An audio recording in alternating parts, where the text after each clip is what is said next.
All right. Hello, Opus family, and welcome back to Water Cooler Wednesday. My name is Kayla. I am the client account coordinator here at Opus, and I am super excited to be joining you guys again on yet another Wednesday. So I hope everybody has had a wonderful week so far. Those of you that were around for Singles Awareness Day yesterday, I hope you enjoyed that. For all of you out there with Valentine's, I hope that you got what you wanted and had a nice dinner. If not, guess what? Candy's half price today, and flowers are not so expensive. So go out and get yourself something. So today we're kind of going to wrap up what we've been talking about, right? So we've been talking through your business, setting up goals for the new year, because as we've walked into the new year, most people start out with some kind of resolution. I opted this year, as you guys know that have been here since the beginning of January listening to me yammer on Wednesdays, that I opted for goals and not for resolutions, and to change things, which, mind you, one of my first ones came out. I'm really excited to have that. So one of my goals is off of the list now, just to keep growing and going with it. But we've talked through that goal setting piece and setting your timeline on it, and that way you can hold yourself accountable. We've talked through, streamlining your processes so that you can get the best out of the time you do have to work. And it allows you to really, stay focused on the things that are important and are driving the business and are making the money.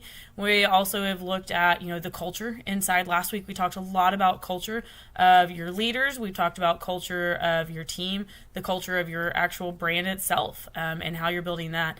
And, even the hiring and the retention piece. So interviewing interviewees. So as we go on, you hire great talent, and I see so often we don't nurture that great talent, or we don't embrace that great talent that will allow our company to grow. And we get really stuck in, I do it myself, right? I've got to do it all. And so you hire great people so that they can do work. And you can't necessarily micromanage them. The more we micromanage them, the higher we see the turnover grow. If you're telling everybody to do everything one step at a time, or telling them the exact way to do it, you're not allowing them to come to work and be their best.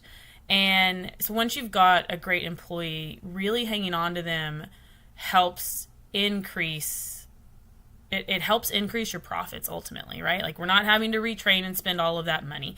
We're not having to spend the time hiring alone. In my previous roles, I spent more time hiring than I think I did anything else. But having a good training plan, and really, how do you continue to nurture those great employees, and how do you build them on? As we look at it, as we look through things, and as we see what our people are doing, giving them some goals is great. I worked for a company years ago that gave us development plans, right? So I had total control of what was on my development plan with having a conversation with my manager at the time, and ensuring, I was on the right path. So once we talked through what I was going to work on for the year, I was kind of left to it. I would take, 2 or 3 things that I really wanted to focus on and really help develop, my own personal growth in it, and kind of go from there. And it was my responsibility to track it, my responsibility to, find things that would help me make those changes that I needed. And that was really huge. When I switched jobs, I didn't switch careers, I switched jobs. I walked into a company that didn't do that. And I didn't realize until a few years later, I was excited because I was like, yes, I don't have to do these crazy plans. Like, I don't have to build out all of this stuff and really spend the time to look inside and figure out where my own holes were. I could just kind of do what I wanted to do and go along about it. And I was excited for about 2 years. And then my fulfillment of my position and my job started to wane. And I started to struggle with, why was I really there and what was I really doing? And how was I growing personally and professionally? And it took a little while for me to realize, like, I hadn't set up another plan, right? I didn't have my development plan on what I was going to do. And it was weird to me because for 12 years, I hated having to do this every year. Like, I really didn't look forward to sitting down and telling my boss what my weaknesses were. But I came to crave it, and it really made a big difference for me and for my fulfillment and my engagement at work. So whether you guys do this with each of your employees or you do it with, you just do it for yourself. It can really help provide some of that, your own, I don't even know what the word I'm looking for is. It honestly helps me with my accountability and my self-esteem and what I'm doing. So I find more focus in it. So we're going to talk through that. And, these development plans aren't the busy work that everybody wants to label them as. And I think if it's something that you decide you want to implement in your business, you're really going to have to set it up and have a conversation and have the humility to say, like, hey, this wasn't something that I ever liked, where I can do that, right? Like, it wasn't something I really liked, but you know what? Dang it. It's really helped me. So how you deliver it to your team, how you deliver it to yourself, how you deliver it to your loved ones, right? Like, it's the same thing at home as it is at work. So personally, if I want to change, I need the buy-in from others, and I need to be able to have that conversation with, my partner, or right now with my daughter, around what we're doing, like what's the plan. And that way they can help hold me accountable. They can help cheer me on, because some days I don't have the discipline to keep going towards that goal. But that's essentially what these development plans had done for me in my previous life. And we'll kind of talk about some of that too. So setting up that check-in was big. So we did them quarterly, but I did them monthly for myself. And the quarter piece helped break it down, right? So I knew I wanted to be at A and I wanted to get to B by the end of the year. I knew I was at A and I wanted to get to B. And so I kind of broke down, so each quarter, what does that look like? So if I want to be at B, so in the first quarter of the year, I had to do, 1, 2, and 3. And I had to have 3 done by the end of the first quarter, because if I didn't, then I couldn't move on for quarter 2. So I broke those things down, right? So I broke them down into smaller pieces and worked through those. And then I would check in at the end of the quarter. Okay, did I get 1, 2, and 3 done? And if I didn't, we would have to change the rest of the year. So now I'm just packing more into the back end of the year. Well, the back end of the year, I know, and your team should know, your employees should know, your family should know, the back end of the year gets crazy, right? We get into the end of the year and you're talking November is Thanksgiving and Christmas, and then you're coming into the new year, and then it's all new stuff.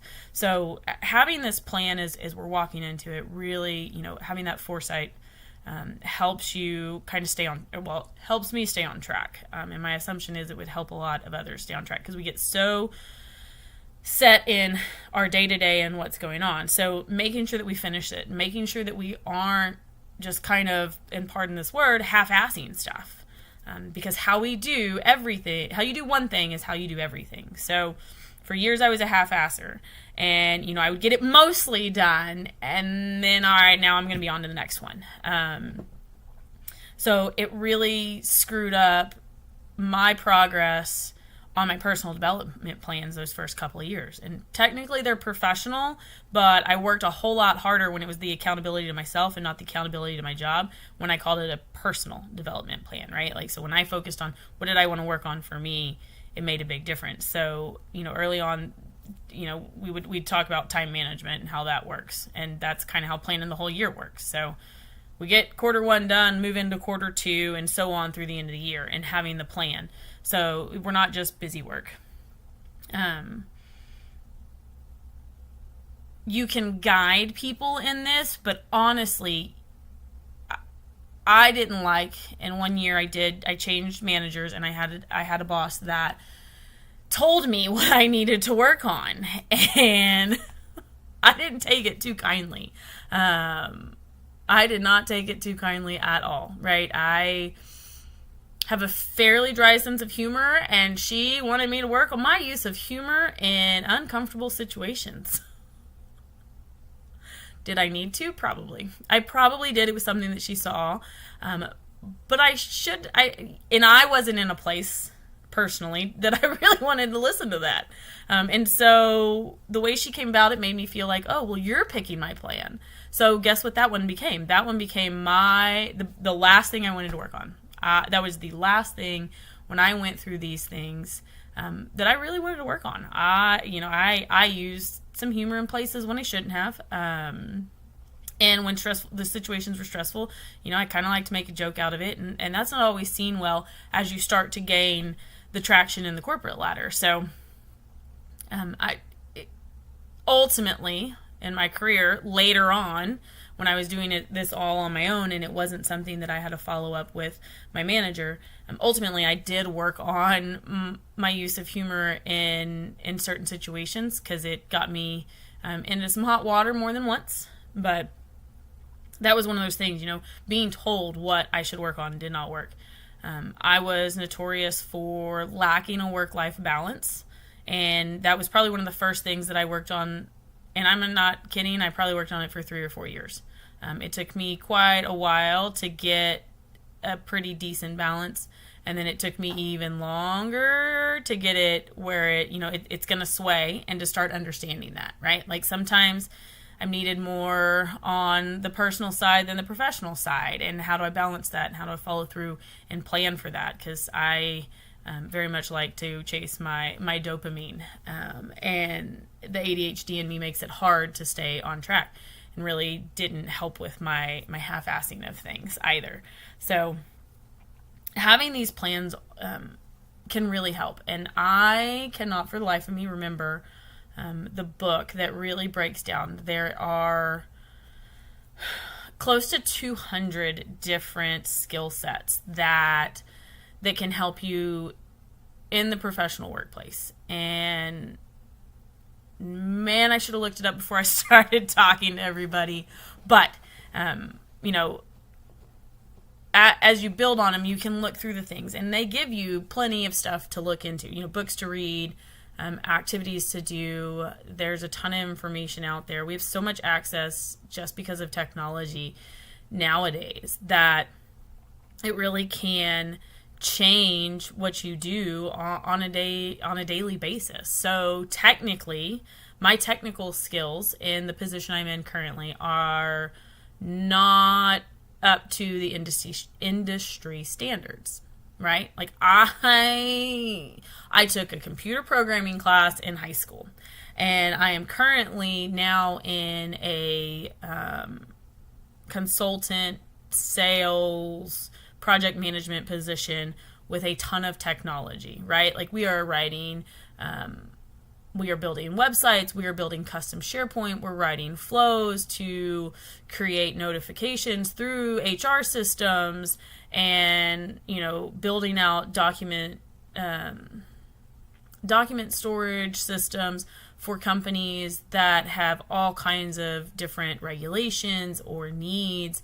Being able to source those needs out is easy for me. I can find the needs and I can think of a solution, but I don't always understand the technology fully. So I have spent a lot of time online researching the technical side of it and gaining those skills that I'm going to need. So that's kind of my 2023 for work, is learning that side of it, learning SharePoint, learning all of the options that we do have with Microsoft, learning a brand new ERP, so learning Acumatica.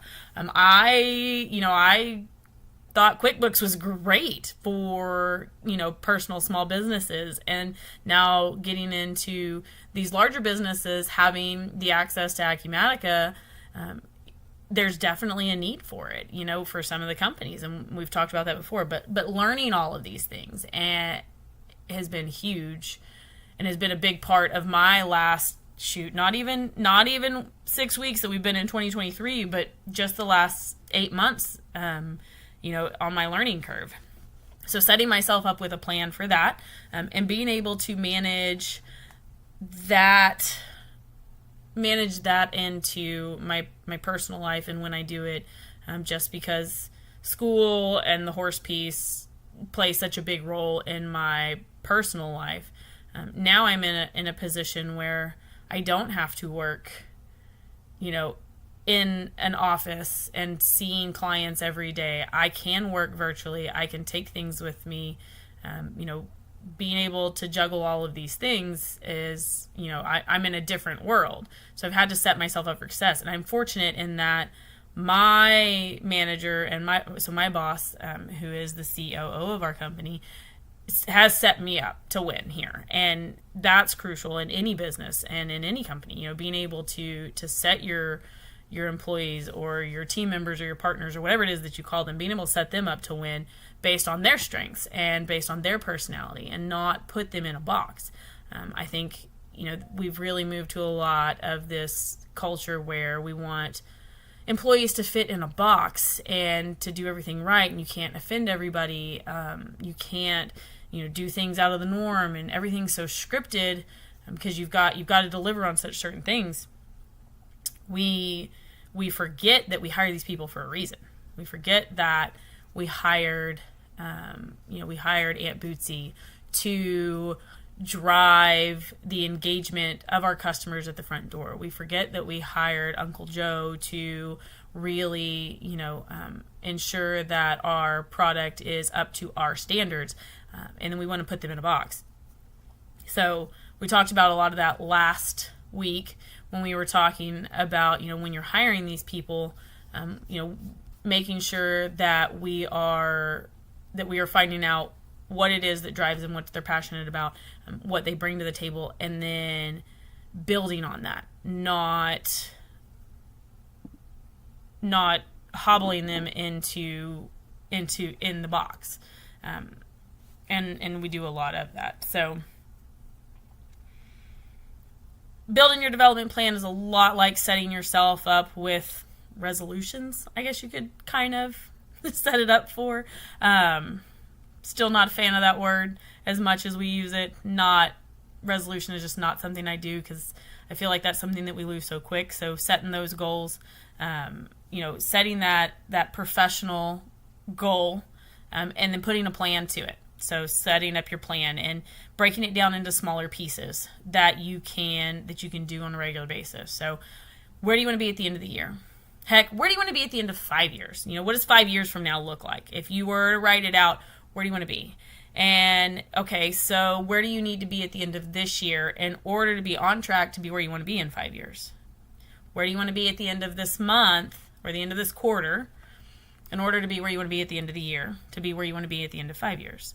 Where do you want to be at the end of this week or the end of this month to be at the end of the month or quarter, to be at the end of the year, to be at the end of 5 years? Where do you want to be today? So what are you doing today that is going to help you get where you want to go? Because we all know time waits for no one. Things change constantly, and you can't get the time back. So you only have a finite amount of time. Make sure that you are investing in yourself and what you want to do, whether it's professionally, personally. Invest in those goals and spend the time that you need, even if it means getting up earlier to put the time in. Invest in those so that you can then be where you want to be as you continue to grow. I have not ever set those goals down, and I started to recently, and it will make a big change on what you do on a day-to-day basis, because what your habits are going to determine how well you do. So your habits are what's going to get you to your 5-year goal. And so if you have the habits today and you hold yourself accountable, you'll be able to get there. For those of you that have some questions about business, we would love for you to follow us on our Opus Management social media pages. You can find us